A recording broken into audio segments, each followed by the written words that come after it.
Hi everyone, and welcome to Ibi Speaks. My name is Ibinabo Enebi, and today's episode is a concluding part of the series about celebrating fathers. In the last three episodes, I had three men talk about different aspects of fatherhood. I had Dr. Paul Wakama talk about the legacy of a great father. I had Dr. Kweku Tando talk about the importance of fathers supporting their children. And I had Pastor Itwai Godalo talking about experiencing of our Heavenly Father. And today's episode is, or rather, episode is very deep to my heart because in it, we're talking about mothers who stepped into the role of a father to raise great fathers. And today I have two special guests. I have Elder Mrs. Thelma Ekpenyong Duke and her son, Mr. Ekpenyong Duke. Thank you so much for joining. I have quite a few people here, and I am delighted and excited that you're here. If this is your first time of joining me, I want to say thank you very much. And you can subscribe to my YouTube channel. It's Ibinabo Enebi. If you didn't see the programs, the episodes that I had with my three other guests, you can check it out on my YouTube channel, Ibinabo Enebi. So, Mommy, I would like to start with you first. Yes. And I want to read out something about you. Okay. You were married for less than 6 years.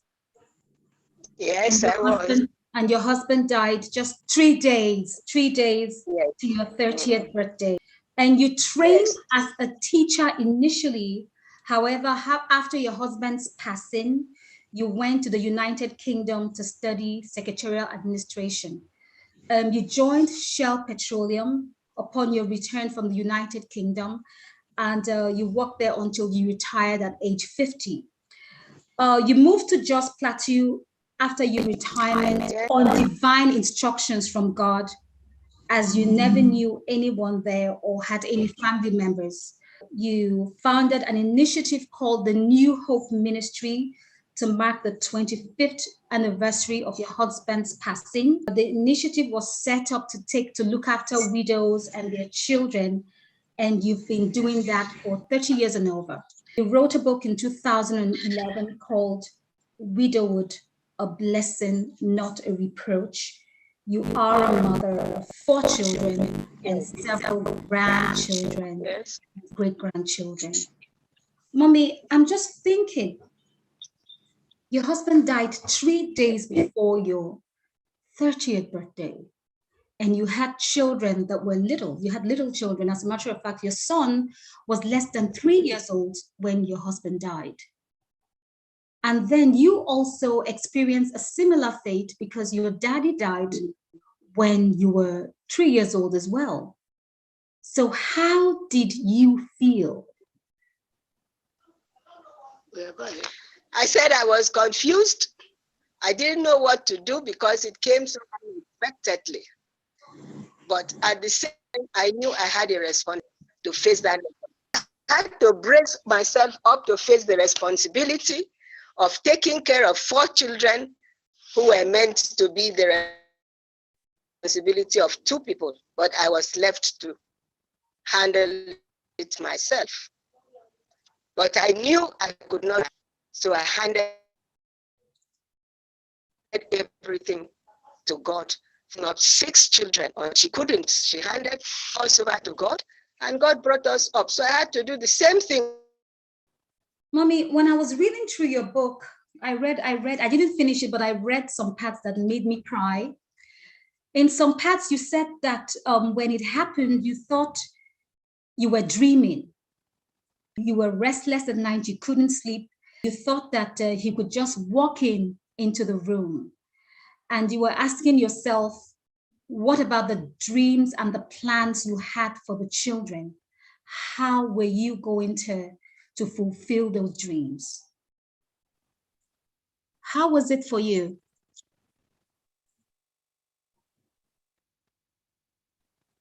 Hello? Okay. Pastor Duke? It was not easy.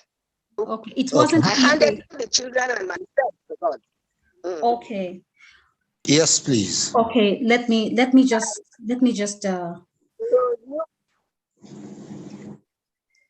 okay. So in your earliest recollection as a young boy, what would you think were the difficulties that your mom may have faced in raising you up? Well, thank you, IB. It's unfortunate that mommy is having a bit of network challenge over in Jos, where she is. However, I recall that my mom she struggled with a lot of pain, a lot of confusion, but also she had a great deal of determination. Beyond it all, she had exceptional love. And I think if I remember anything, I will remember the exceptional love part. Yes, scripture speaks about the rod, but as a boy growing up, even to date, I cannot recall my mom ever using the cane, on me. I know there was a season she bought 4 canes. All of them were different sizes. She says the longest one was for my older sister, the next one was for my immediate senior sister, the third one was for me, and the last one was for my youngest sister. But I believe that they took a little bit of caning now and again, but I tended to escape a little bit of this. Okay. But as a young boy growing up, I must say it's such an honor, and it brings a lot of emotions to my heart for you to be honoring my mother, who stood as both father and mother. It's a good thing that we can sit and talk about it today, but I can tell you that it wasn't an easy road. I matured very, very fast, because even as a young boy, my mom would sit me down and discuss some of the concerns she had about my senior sisters, some of the concerns she had about the family. By the 3rd or the 5th day of the month, my mom would sit me down and say, this is all the money we have in this house. I do not know how we are going to go through till the end of the month. Many of the things she said to me, I never could understand, but I was glad that at least she believed that she had someone she could talk to. So at a time when my mates were still jumping around their parents and demanding for things and asking for things, I think these discussions helped me to mature very quickly. I might not have had anything to contribute in terms of words or in terms of anything, but I could feel my mother's anxiety. I could feel her passion. I could feel some of the things that she was feeling even at that tender age. The gap of the father was there, definitely. There were many times I thought about different things and said to myself, if only my father had been alive. Okay, some of them could have been seen as very mundane, but as a young boy at that age, there were things that mattered a great deal to me, and to pull through. We're able to really pull through. And today, we can look back and see what the Lord has actually helped us to do. Mommy, the reason why I wanted you and Mommy to be here was because there's so many mothers today who are listening to you, and they need to see someone or a hero. Someone says, thank you, Mommy, so much. We appreciate you, Ma. Thank you. She's a hero. So we wanted a woman who had done a fantastic job at being mom and dad speak to women who are going through those situations and circumstances. So, Mommy, your son said that there were times when he felt a hole, and when he felt that he wishes that his father was here to kind of like meet those needs. So how were you able to meet those needs in him? I think I give the glory to God because on my own, I couldn't have done anything. But God really helped me to do the things that I was supposed to do.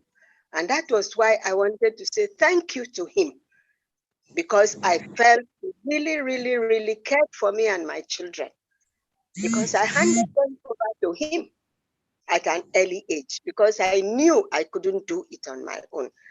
And I know that any woman who is going through a difficult time should know that on her own she cannot do it.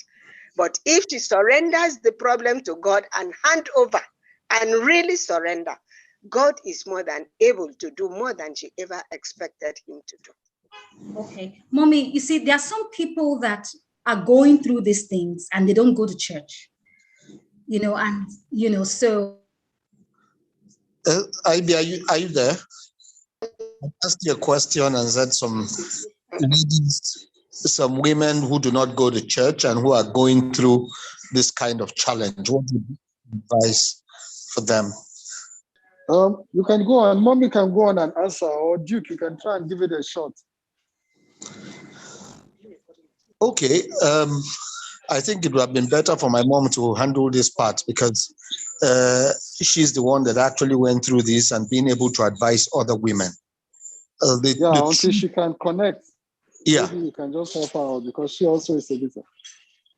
Okay. But really the truth remains that at my younger ages, I also discovered that my mom did not particularly know God. And when I say know God, I'm speaking in relative terms to what we call born again today. And my mom looked for God in every area that she possibly could. She went from a Kanka to Sele to all sorts of places and all in search of God. But in between her journeys, anywhere she found any strange thing, she just takes it as quickly as she went in there. Okay, so in those years, those formative years or the years in which she was struggling, we could say that she hadn't found Christ. But the Bible makes us to understand that the mercies of God are always there for us. And I think that in those early years, we were able to sail through simply by the mercies of God. And if for those who have read any of the materials that my mom has put together, she had said that she actually found Christ and gave her life truly to Jesus about 3 weeks or thereabout before she relocated to Jos. So up to that time, at least up to the age of 50, she was seeking for him, and she eventually found him. And then from then onwards was when she would say that she actually held his hands and moved on. But having said that, it's also important to note that it wasn't as though we were not going to church. We grew up in an Anglican background. And so my mom was very instrumental to trying to point us to the God of all flesh. Okay, she might not have known the real way, but there was a deliberate attempt for us to understand that there is a God that rules and reigns in the affairs of men. Okay, I want to read this comment by your sister. She says, she was indeed a fantastic, she has indeed done a fantastic work as a mom and dad. She prayed through the night, even though not yet born again. So Pastor Jeff, you and I have had several conversations about what we wanted to achieve with this particular episode. We wanted to speak to mothers who were looking after boys or children on their own, and we wanted them to understand the psychology of their sons. Yeah? So when, as a mother, I'll give you the story before I go. There was a lady that I came across one time, and even a few other ladies that I've had interactions with that have sons, and even me too. I have a son. I have 3 girls and a boy. And there comes a time in the life of your son where you know that as a mother, you're no longer enough. And there are some things that he wants that you can't provide for him. And in those times, the father steps in, fill that gap. So in your time growing up, obviously you came through to those times when mama's love was not enough, not just in terms of providing, because she did her best, but you know what I mean, when you needed that male influence over your life. How was mama able to fill those needs? And for the mother that is doing it alone, how can she effectively fill those needs on her own? Well, Ibi, the truth remains that one of the things that my mother used consistently with me, I'm not sure she did the same with my sisters, my three sisters, was that she consistently engaged me. Okay, and even right now, I have three grown-up children. Two of them are male. I have tried over the years, my wife and I have tried to engage the kids, talking to them. Many of the times they might not understand, they might not see the same way that you see it, but you can never stop talking to them about things. The second thing I think that my mom used was what I would call some psychological tuning of my head, so to speak. She might not have done that deliberately, but at every sentence, as a young man growing up, at every sentence, when I was to go into secondary school, when I was to go to primary school, my mom would say, remember the name of your father. Your father was this, your father was this, your father was that. You must remember, you cannot go and embarrass your father outside. You must not go and do this about your father. And I recall when I was getting married 27 years ago at the reception, I had to tell my mother that everything you have been saying to me was, remember your father, remember your father. But I never saw any father role model. The role model I saw that painted and molded me was you. You were the perfect example. You were the one I looked up to. You were the one I never wanted to disappoint. You were the one I thought that had gone through too much pain and too much suffering, that I would not be a part of that any longer. So you found out that even as young boys, we go out to smoke with the peer influences. I've never smoked a cigarette in my entire life. Not because I thought that anything would happen, but I kept saying to myself, how would my mother feel if she ever hears that I smoked a cigarette? So the talkings that my mom kept talking to me built up a lot within me internally, that her labors, her struggles, her pains, her anguish, her anxieties will not be compounded by any of the things that I did. And so those were some of the things that drove me. Yes, you would say that those gaps were inside. In the early years, we were quite fortunate to have lived with her senior brother, who was at that time Gowon's personal physician, in the days when Gowon was head of state. And so we were privileged. He said to her, as long as I'm alive, you and your children will never suffer. I cannot be a husband to you, but I'll be. So we grew up all in Ikoyi. There was a time, I think we were about 13 children in the big Ikoyi house, and we lived directly opposite Corona Primary School and Ireti Primary School. The house directly opposite these two schools where we grew up. So some of us in the house went to Corona, some of us went to Ireti Primary School. And I remember I used to question myself and say, why couldn't I have been one that went to Corona? But I was one of those that went to Ireti Primary, also a very good school. But you would understand that sometimes as kids growing up, you would have some of these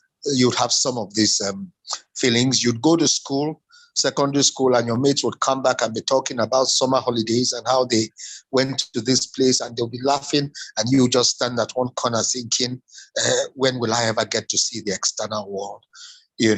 And all those things were there, but I learned to brush them aside and be focused, focused in pleasing my mother. And perhaps that was also what got me an award in secondary school as the best behaved senior student. I tried at each time to ensure that my mother never looks at me to say, I am disappointed in you, or you have disappointed me. And those were the things that drove me as a young man. So from what I understand you, from what I can hear you say, your mother parented you as a parent.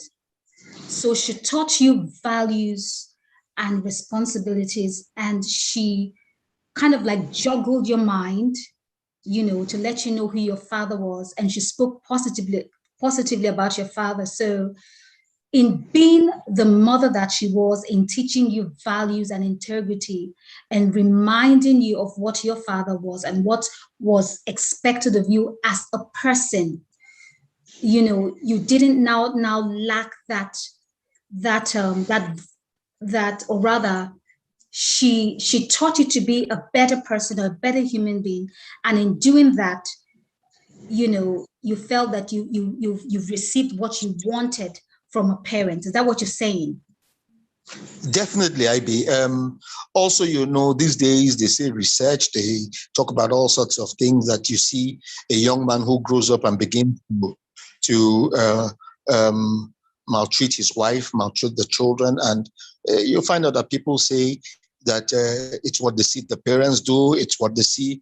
And the question I keep asking is that, how about people who have made success of marriage and success of fatherhood without having the so-called father figure? Okay, and if you take it from that perspective, then you would agree with me that truly, my mom has done an exceptional work. She saw her mother go through widowhood, and I think that to a large extent she might have picked up a few things from her mother. As painful as that, and maybe she was beginning to think, is history repeating itself? Yeah. Okay, that also has to go through this, but I think I don't know, but I believe that she might have one or two recollections or memories of her own father. I don't know how old she was when her father died, but I have absolutely no memory of my father. The things I know of my father were the things that people said or my mother said to me. My younger sister, who is online on this program, it was only barely 6 months when my father passed. I was just above one year. I was below 2. I'm sure even my elder sister, who was about 5, might even recollect anything about our father. So the real pointer is what did mom do? How did she get by this? We can talk about this all over and over again, but we cannot erase also the God factor. For it's not of him that willeth, nor of him that runneth, but truly of Jehovah that showeth mercy. And our family, our life is a tale of the mercies of God, totally a tale of the mercies of God, but also with a demonstration of pure love, commitment, discipline from a fantastic mother who didn't give up on us. At different times, we dropped the ball, every single one of us. I remember when I failed WAEC, everyone believed it. My mom couldn't believe it. I couldn't believe it, but she didn't hesitate to show her disappointment, in all of this. But I gave her assurances, and God helped me. By taking the GC, I was able to scale through the papers and move on. So at different times, there were seasons of disappointments, great disappointment, but she never gave up on any one of us.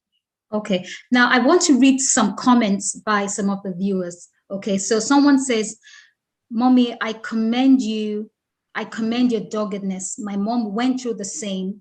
We were 7 children. Our father died when the last was just 3 months old, and the first was 17 years old, just finishing secondary school. Today, we're all graduates with multiple degrees and standing tall, doing well by the grace of God. My mom, as far as I can remember, was a serial entrepreneur, did multiple businesses. And another of my guests says, another of the viewers says, thank you, mommy, for standing through those tough times. Thank God for your children and now great men and making great impact, a positive impact. Yeah, your sister is trying to throw you under the bus.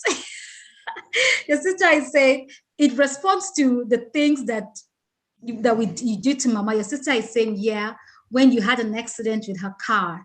And another person says, we really bless God. He's truly a husband to the widows, father to the fatherless.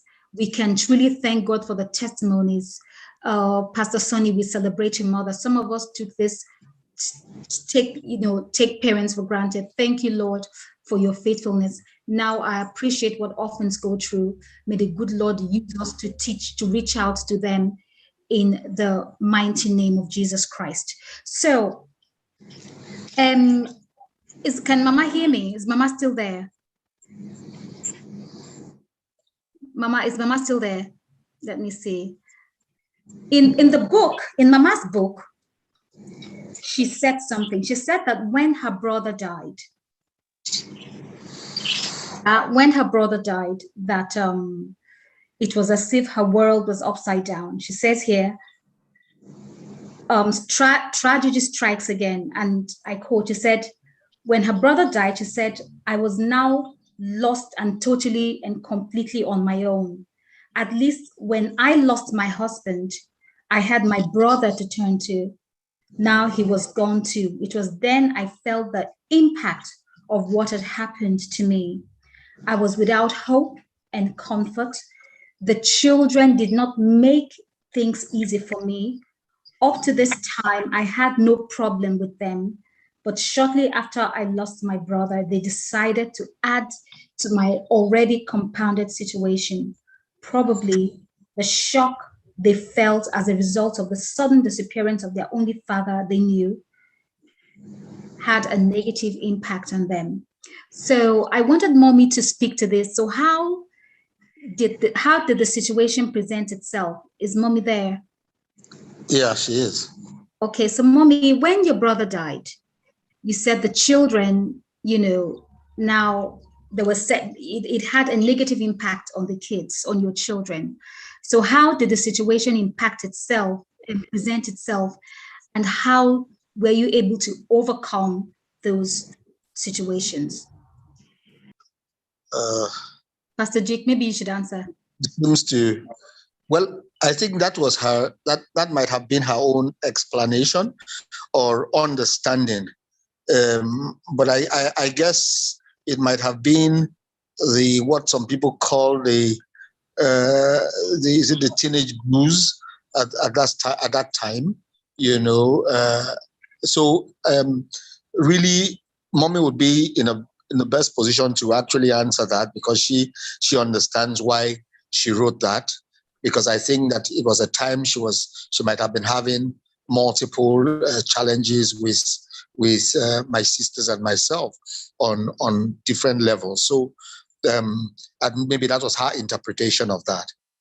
Okay, because I don't think that I don't know if she can hear me, but I'll ask you the next question. So today I want to talk about you a little. You mentor young men on becoming great fathers. As a matter of fact, you were in charge of, you were the head of the PTA in your children's schools, right? No, I was the vice chairman. You're the vice chairman of the PTA, and you did so much in mentoring fathers, young fathers to become better fathers, or young men to become fathers. Where did that come from? Well, I guess it came from, quite a bit of it came from what I picked from my mother. Okay. Secondly, it's not just at the PTA. And I must say this, that even when all my kids had left the school. The proprietors of the school had wanted to hold me back to continue to do a bit of work with the PTA. But I said to her that it's important that we give other people an opportunity to run. We will support in whatever level we can. And she set up a board of trustees and ensured that I was part of that. But beyond that, I must also say here that I've been a pastor for well over 30 years. I've pastored quite a number of churches, and I have started several churches and pastored them with a lot of very young people, confused people that you push them in certain directions. Some of them would come and you do not understand why they would not want to further their education. You will push them, you will pay for wire classes, push them to try and do this, and you find them dodging and doing all those things. But the same way my mother never gave up on any one of us, we tried never to give up on any of those people. I get involved in premarital counseling classes, as well as counseling married couples that have difficulties at different stages. I speak to men and encourage them also in the way that they should go the ways of life. I tend to do quite a bit of public speaking as well, to also share in a lot of personal life experiences, to encourage people that it's not just peculiar to me, but everyone that believes in it. I worked in a company in my early years for 7 years, and there are quite a number of young boys there who were just a little bit below me. And I had the opportunity of mentoring them. We saw them get married. We saw them have children. We mentored them, believing. Till today, we're still very good. And they never forget those days, when you tell them. It's just a passion. It's just the same grace that God has given and shown to me is what I try as much as possible to pass on to everyone and anyone that I have the opportunity to. So I mentor people at different levels to become responsible men and to become godly and responsible fathers. The days are gone when I tell people, most of the times you find out that a lot of people leave open days to the mothers, they leave PTA meetings to the mothers, but times are gone. As a young, I think, I don't know whether it was some of the gaps that I felt. By the time I got married, I made a commitment and a determination that none of my children would be closer to my wife than myself. It was not a selfish commitment. It was a commitment of commitment, to be an all-round father. So from day one, I knew how to bathe the children. I knew how to make their food when they started taking formula. I knew how to, in fact, changing diapers was one of the happiest moments with me and my kids, because it created a fantastic bonding period. Until today, it has helped. Okay. We thank God my kids are young adults, but the ones that will not want to discuss certain things with me, at least they would feel free to discuss with their mom. And there are some of them that will say certain things to me and say, don't tell my mom, don't tell mommy, because she'll get worried, But it has all been I think it had been from the culture of my mother always trying to engage me and talk to me about everything. So it's the same thing that we have tried to pass on to the ones that come our way. Okay. Now, before I take the next question, I'd like to read out something that one of our viewers said.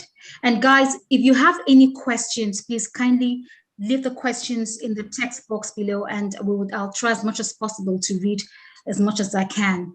And someone says here, I always admired women that are single-handedly raising their children successfully without any father or male input, either as a result of becoming widows or separated or divorced.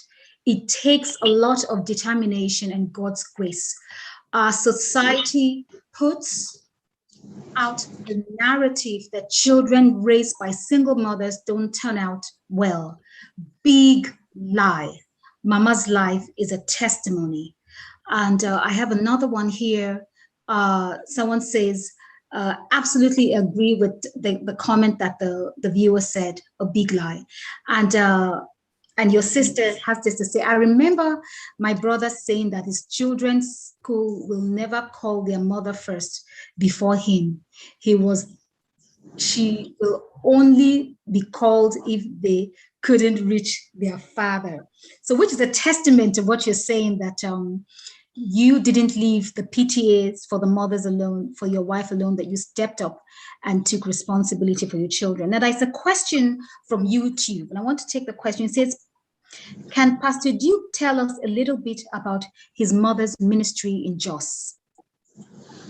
Okay. My mom's ministry is called New Hope Ministry. I think we just marked the 30th anniversary of the ministry. It is not a church, because my mom actually goes to a local assembly which she attends.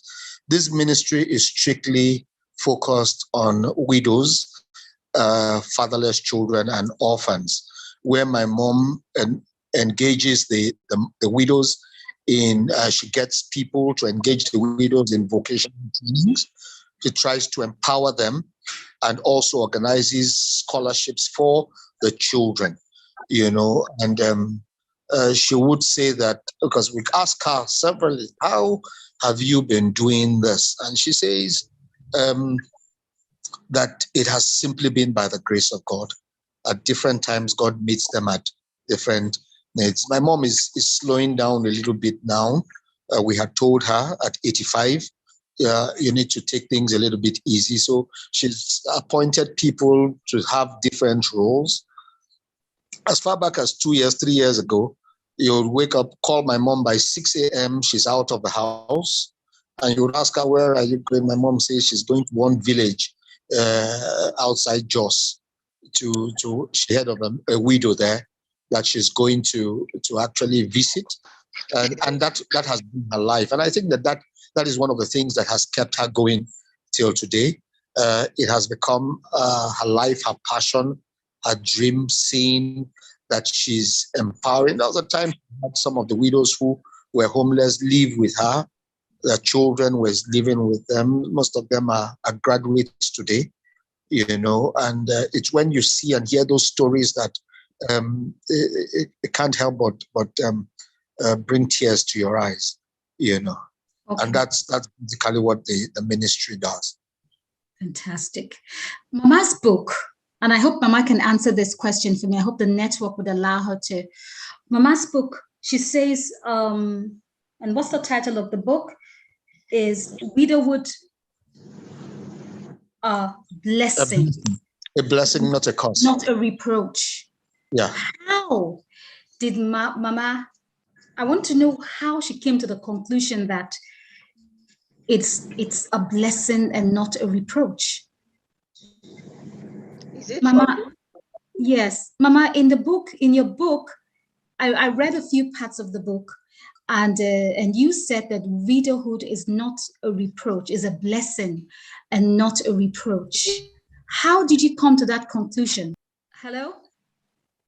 Okay, before Mommy comes up, let me take this comment. Well, I really, really wish that Mommy can speak to this. Okay, so I'll just take this comment while we wait for Mommy's audio to come up. It says here, someone says, my mega respect for Mommy. She deserves an award. She did all by herself and privately. Awesome. And someone says, Pastor Duke, I would have loved Mama to answer this question herself. But if her connection is bad, then Pastor Duke, can you answer this? You were still very young when your father died. How did you handle toasters or meal advances, since it was common in those days, and even the expectations? Because your mom was under 30 when your dad died. So did she have advances from men and all of that?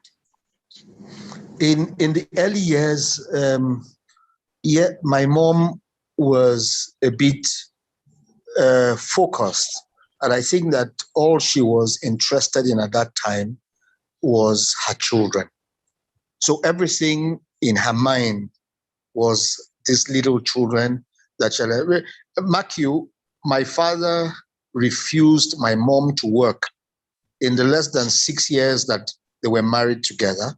You know, he got her 2 nannies that were at her beck and call.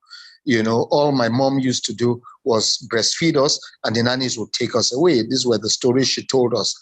So at this time, my mom knew that the ball had been dropped on her laps. Okay.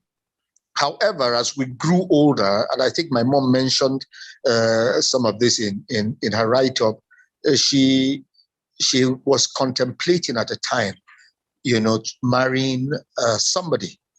And she discussed this, of course. She discussed it also with me. And I told her, I think these were my senior secondary school days. And I said to her that if that was what was going to make her happy, no problem at all. However, I made her to also understand that at that time of my life, I didn't think I needed a father figure. Okay, but if it was going to make her happy, and that she should go ahead, you know, for one reason or the other, it never worked out. She never got to that point, you know, and I'm sure she also said it that she's glad that she. Okay. Mommy, so the question, you heard what the question was, yeah? Yes, yes. So, are you hearing me? Yes, Are you hearing me? Yes, we are. Mom.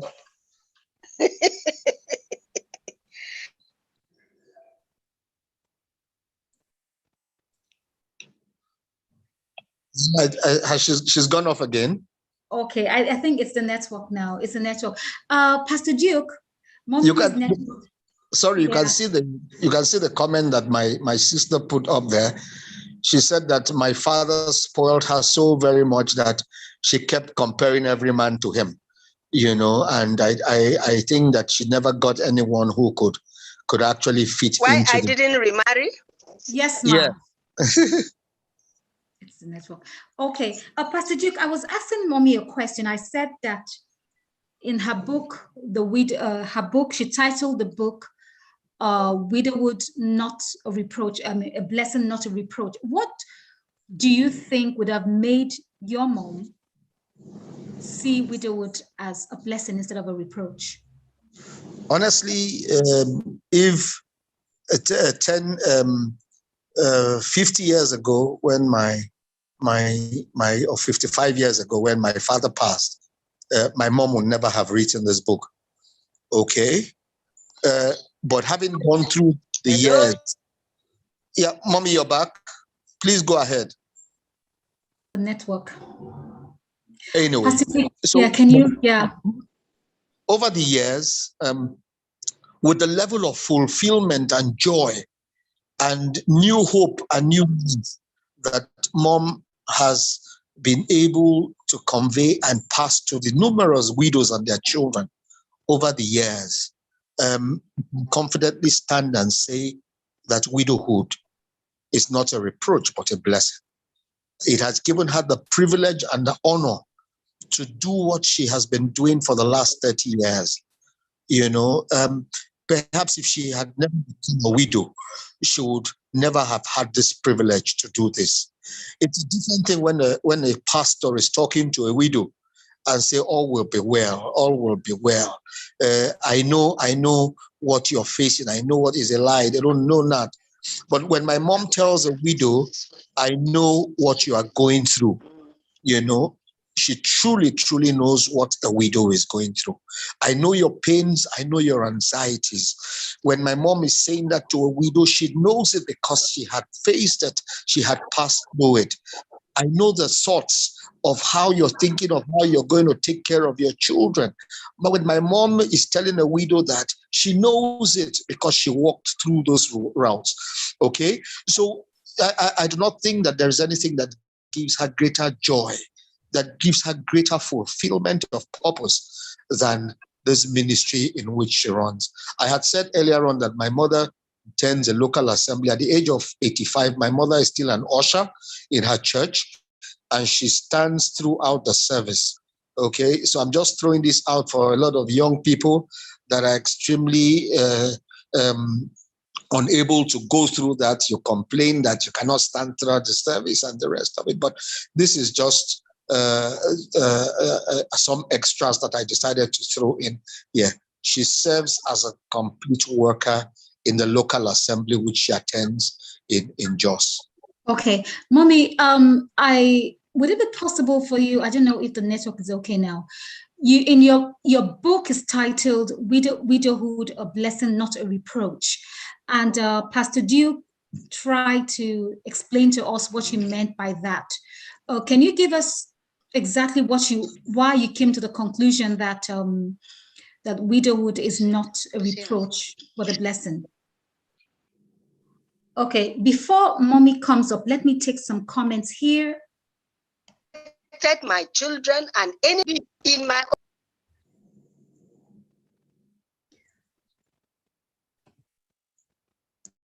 Okay.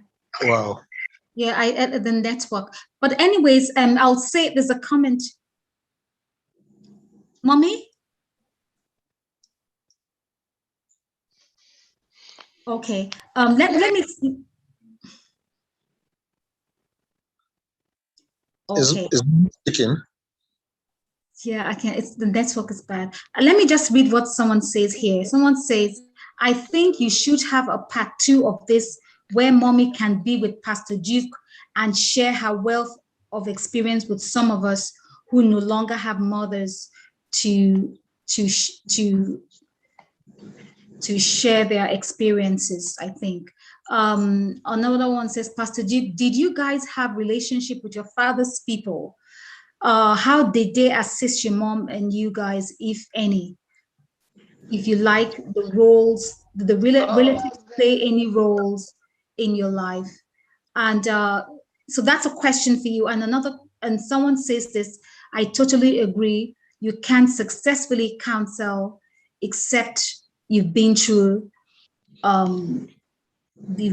So the person here is responding to what Mama says, what you said about Mama, that Mama said, I really, really understand what you're going through. So Pastor Duke, where someone asked a question, did you get any support from relatives? Growing up as a young boy, we grew up knowing my mother's people. Okay, my mother had said that that my father's people had actually turned their backs against us, against her at that time for whatever reason. Okay, and so I began to meet some of my father's people in my secondary school days. Growing up as a young boy, meeting a few of them in school. Or you're also a duke, and the rest of it. So, but my formative years and my early days, no, never knew any of my uncles. I got to meet one of my aunties who was the matron in my secondary school at that time. Okay, but it was in higher institution, and I think my mom had made reference to that in her book, where she said that my father's brother, same father, same mother, had come and he had said that she should allow him to pay for my younger daughter's school fees and the rest of it, and that he never failed from that time he made that commitment. Okay, so that's fair enough now. So yeah, so let me just take this comment that someone made here. Was there any father figure at all? I mean, this is responding to the question now. And anyway, mother's love is supreme. There's a lot easier for a mother to raise children alone than men. It can be more confusing for men. So, Pastor Duke, now we just have a few more minutes. And is it possible for single mothers to raise well-adjusted young men great fathers to their wives, great husbands to their wives, and great fathers to their children? Definitely, Ibi. I am a living proof of this. And you might want to say, some people might want to say, maybe you're just one in 1,000 of examples, but I don't believe that. I also know a lot of young ladies, single mothers who have done exceptionally well raising their children, both male and female. So I think it is possible. I think that with a lot of commitment from the mothers, they would be able to raise fantastic fathers and fantastic husbands. You know, as I believe my case is. It's my wife and my kids that you might want to ask if I'm a fantastic husband or father. You know, but I think I have made a good success of this. Okay, now I want to ask you one question. Do you overcompensate your children? You know, the way sometimes when you grow up with a certain, situation, and you're like, oh, I don't want my children to suffer what I suffer. Do you overcompensate your children by providing excessively those things that you didn't have? A good question, IB. The truth is that I do not have a tree that grows money at the back of it. So there's a limit to how far I can go. However, between my wife and I, we agree on certain things, and I have had a great deal of support from her. We've tried as much as possible to give our children some of the things that we didn't have. I'll give you a typical example again. You recall I had said to you at one time when my mates come back from summer holidays, and maybe I could only think about some summer holidays in Calabar or sitting in the house doing nothing. God had blessed us, to be able to take our children to different countries at different times. And I recall telling my daughter at one time that I'm doing this. She came, we went somewhere to one of these countries, and she came and hugged me in between and say, Daddy, thank you so very much. I love you. God bless you for all you do for us. That I'm having such a lovely time. And I said to her, what we are doing, your mother and I, is that we are creating lovely memories in your minds, so that when we move on and pass on, when you remember us, you will have several reasons to laugh rather than cry. And the next thing she turns and says, stop that, you're not going anywhere. I said, no, I'm not going anywhere. But this, I said, but it comes from even, we went to boarding schools, for instance, but my wife and I also agreed and said, we're not sending our children to boarding school because we want to hold them as much as possible to be able to become true friends of theirs and imbibe all that we can imbibe in them, so that by the time they get into the university, they are gone. And by that time, when they are gone, you would have confidence to say, listen, of a truth, we've brought up these children in the way of the Lord, and we shouldn't fear anything but hand them over into the hands of God. Now, I need to take some of the comments that I have, because it's buzzing with comments now. And 1 second now. And someone says, Mama is such an inspiration. She is blessed. And someone says, wow, Osha at 85. And someone says, also add that she cleans the church I think it's every Saturday. She's part of the cleaners that go to clean the church Saturday mornings, I believe, if I'm not mistaken, till today. Right. And she has a ministry as well. And she has grandchildren, and she's still great-grandchildren. Great-grandchildren, and she's still humble. Yeah. Okay, and someone says here, yes, please do a part 2. Another person says, wow, I celebrate the grace of God upon Mama's life.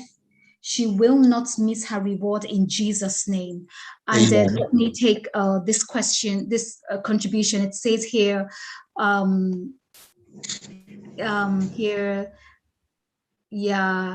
great session. Someone says here, Pastor Duke. Yep. So would you say not having a father at home affected the way you have raised your children? I mean, yeah. Well, I think it may have affected the way I raised my children positively, in the sense that some of the gaps I felt, I didn't want them to feel those gaps.